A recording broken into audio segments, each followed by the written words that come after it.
General Zia الحق اپنے ساتھیوں کے ہمراہ راہ بہاولپور سے واپسی پر فضائی حادثے میں 17 اگست 1988 کو جاں بحق ہوئے۔ اس طرح جنرل ضیاء الحق کے 11 سالہ دور حکومت کا خاتمہ ہوا۔ سینیٹ کے چیئرمین غلام اسحاق خان نے فوری طور پر صدر مملکت کا عہدہ سنبھالا۔ ملک میں قیادت کے بحران کو حل کیا۔ صدر پاکستان غلام اسحاق خان نے پارٹی بیس انتخابات کرائے۔ پاکستان پیپلز پارٹی سمیت کئی سیاسی جماعتوں نے انتخابات میں حصہ لیا۔ انتخابات میں محترمہ بے نظیر بھٹو کی قیادت میں پاکستان پیپلز پارٹی کو مرکز، صوبہ سندھ اور صوبہ سرحد خیبر پختونخوا میں کامیابی حاصل ہوئی۔ اسی طرح مرکز اور 2 صوبوں میں پاکستانی پیپلز پارٹی کی حکومت قائم ہوئی۔ محترمہ بے نظیر بھٹو نے اسلامی دنیا کی پہلی خاتون وزیر اعظم کی حیثیت سے 2 دسمبر 1988 کو حلف اٹھایا۔ پنجاب میں اسلامی جمہوری اتحاد نے حکومت بنائی۔ محترمہ بے نظیر بھٹو کے قیام کو حقیقی معنوں میں عوامی حکومت کی بحالی قرار دیا گیا۔ اس دور کی اہم اصلاحات میں سے تفصیل کچھ یوں ہے۔ صنعتی اصلاحات۔ محترمہ بے نظیر بھٹو کے دور میں ملک میں بہت سی صنعتیں لگائی گئیں۔ آٹو موبائل کی صنعت نے بھی ترقی کی۔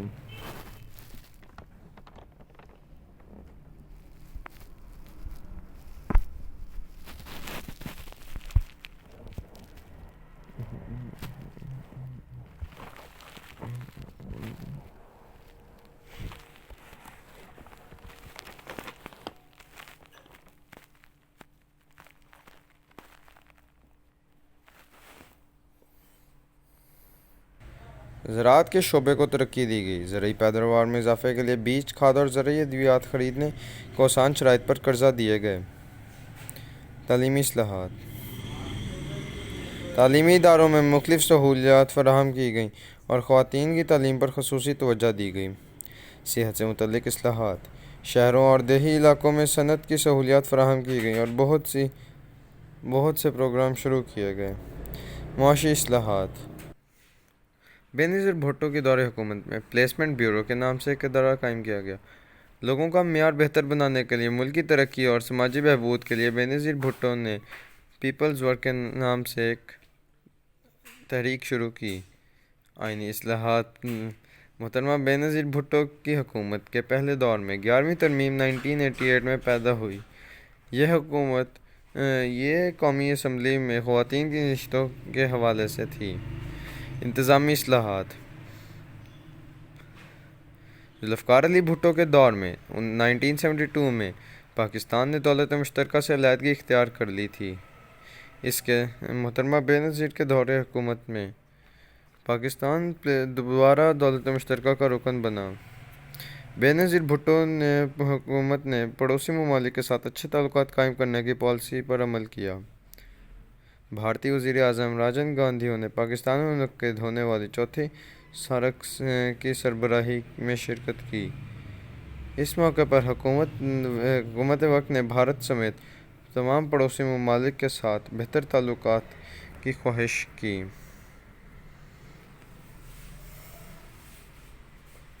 محترمہ بے نظیر کی دور حکومت میں دسمبر 1988 میں صدارتی انتخابات کا انعقاد ہوا، جس میں غلام اسحاق خان پاکستان کے صدر منتخب ہوئے۔ حکومت کا خاتمہ۔ یہ حکومت 20 ماہ سے زیادہ نہ چل سکی۔ صدر مملکت غلام اسحاق خان نے محترمہ بے نظیر بھٹو کی حکومت آرٹیکل 52(b) کے تحت استعمال کرتے ہوئے عائد کی۔ انہیں حکومت کا خاتمہ کر دیا، مرکزی اور صوبائی اسمبلیاں تحویل کر دیں۔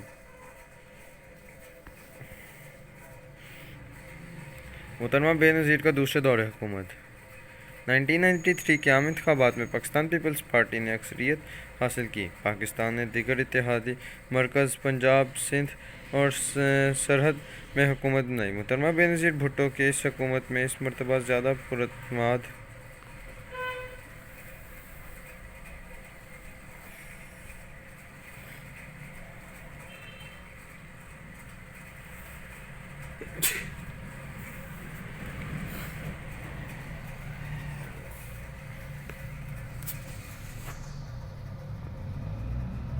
نے متعدد اصلاحات کے ذریعے سے ملک کی ترقی کے عمل کو آگے بڑھایا۔ ان میں سے چند درج ذیل ہیں۔ صنعتی اصلاحات: ملک میں صنعتیں لگانے پر بہت سی رعایتیں دینے کا اعلان کیا گیا، لیکن عوام پر بھاری ٹیکس لگا دیے گئے۔ ملک اور صنعتی معاشی بحران کا شکار ہو رہا تھا۔ زرعی اصلاحات: بے نظیر بھٹو کے دوسرے دور حکومت میں کسانوں کو قرضے دینے کے لیے کسان بینک قائم کیا گیا اور عوامی ٹریکٹر اسکیم کے ذریعے سے کسانوں کو ٹریکٹر فراہم کیے گئے۔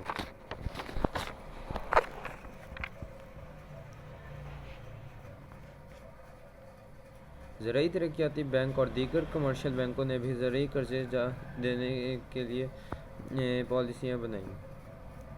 ان قرضوں سے کسان بیج، کھاد اور فصل پر چھڑکنے والی ادویات وغیرہ خریدنے کے قابل تھا۔